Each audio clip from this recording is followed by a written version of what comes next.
Assalamualaikum warahmatullahi wabarakatuh. Halo guys, kembali lagi di channel Mahir Public Speaking dengan saya Ilvi Rahmi dari kelas Public Relation 4D Program Studi Ilmu Komunikasi Universitas Islam Negeri Sultan Syarif Kasim Riau. Kali ini saya akan membahas tentang tips dan trik tenang dalam berpublic speaking. Sebelumnya, saya akan menjelaskan sedikit tentang apa sih itu public speaking. Sebagai makhluk sosial, kita selalu berinteraksi lewat komunikasi dengan siapapun dalam setiap aspek kehidupan, baik di lingkungan keluarga, sekolah, kampus, kantor, organisasi, atau komunitas maupun masyarakat. Seperti layaknya semua bentuk komunikasi, berbicara di depan umum memiliki beberapa elemen dasar, yakni komunikator, pesan, komunikan, dan efek. Tujuan berbicara di depan banyak orang ini bermacam-macam, mulai dari mentransmisikan informasi, memotivasi orang, atau hanya sekedar bercerita. Namun, apa tujuannya seorang pembicara yang baik dapat mempengaruhi pemikiran maupun perasaan audiensnya? Dewasa ini, public speaking sangat diperlukan dalam berbagai konteks, baik dalam kepemimpinan, sebagai motivator, penceramah, pendidikan, bisnis, hingga diperlukan dalam komunikasi massa, seperti berbicara di televisi atau sebagai penyiar radio. Oleh karena itu, dibutuhkan tips dan trik bagaimana caranya agar bisa berpublic speaking dengan baik dan benar, serta bagaimana cara mengatasi grogi atau gugup ketika berada di depan banyak orang. Ada 10 cara mengatasi rasa takut ketika melakukan public speaking. Yang pertama, persiapkan apa yang akan dipresentasikan. Jika memiliki banyak waktu untuk mempersiapkan public speaking, tulis kerangka pidato atau hal yang akan dipresentasikan. Jika akan melakukan public speaking secara mendadak, seperti bertanya di depan umum, kita bisa menuliskan pertanyaan di sebuah buku. Dengan begitu, ketika ingin bertanya dan lupa, kita memiliki tulisan yang bisa mengingatkan di tengah-tengah ketika bertanya.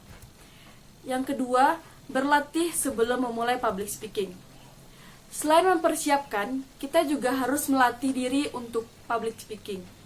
Latih public speaking di depan orang yang dipercaya atau orang yang dimana kita nyaman. Dengan berlatih terlebih dahulu, kita bisa tahu apa yang harus dipertahankan dan hal apa yang harus dikurangi. Yang ketiga, buat dan fokus pada pola.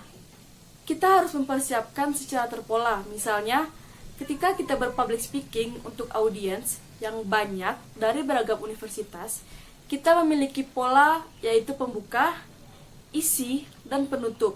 Lalu kembangkan pola tersebut. Yang keempat, berlatih di depan kaca. Berlatih di depan kaca merupakan suatu latihan yang paling menyenangkan dan paling memberikan dampak kepada hasil public speaking. Yang kelima, bernafas dengan benar. Atur pernafasan ketika sedang berpublic speaking. Dengan mengatur pernafasan, kita akan lebih tenang dan tidak terburu-buru. Dan nantinya, kita tidak menjadi lelah setelah melakukan public speaking. Selanjutnya yang keenam, minum air hangat dan berdiam diri di ruangan yang hangat. Ketika merasa takut akan sesuatu, kita pasti akan merasa dingin.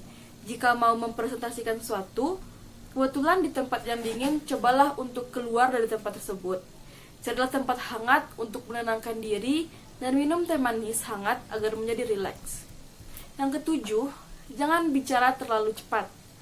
Ketika berbicara dengan cepat, kita akan sering merasakan hal-hal seperti salah bicara, salah sebut, dan bahkan memaksa diri untuk cepat menyusun kalimat.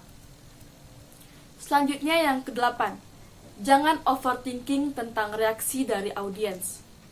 Banyak dari kita yang selalu overthinking atau terlalu memikirkan apa yang akan terjadi ketika kita sedang berpublic speaking. Ada yang berpikir bahwa orang lain akan meledek kita. Orang lain tidak paham atas apa yang kita bicarakan. Orang lain tidak suka atas pendapat kita dan bahkan merasa bahwa tidak bisa menyampaikan suatu hal dan sebagainya. Oleh karena itu, daripada overthinking, lebih baik digunakan tenaga untuk sesuatu yang membuat kita lebih percaya diri. Selanjutnya yang kesembilan, jadikan rasa takut menjadi kekuatan positif. Jangan selalu menganggap bahwa rasa takut merupakan hal yang negatif. Kita bisa mengubah rasa takut tersebut menjadi suatu kekuatan positif. Misalnya, kita merasa takut untuk melakukan public speaking, maka cobalah untuk ubah rasa takut menjadi sesuatu kekuatan dan kemauan untuk berusaha sebaik mungkin dalam public speaking. Dan yang terakhir, hargai usaha. Ketika kita selesai public speaking, jangan langsung berpikir bahwa apa yang dilakukan merupakan public speaking terburuk atau berpikir hal-hal lain yang membuat kita menjadi tidak ingin lagi melakukan hal tersebut. Oleh karena itu, lakukanlah hal yang baik dan jangan pernah merasa diri rendah dan selalu optimis. Sekian dari pemaparan public speaking saya. Apabila ada kesalahan, mohon dimaafkan. Wassalamualaikum warahmatullahi wabarakatuh.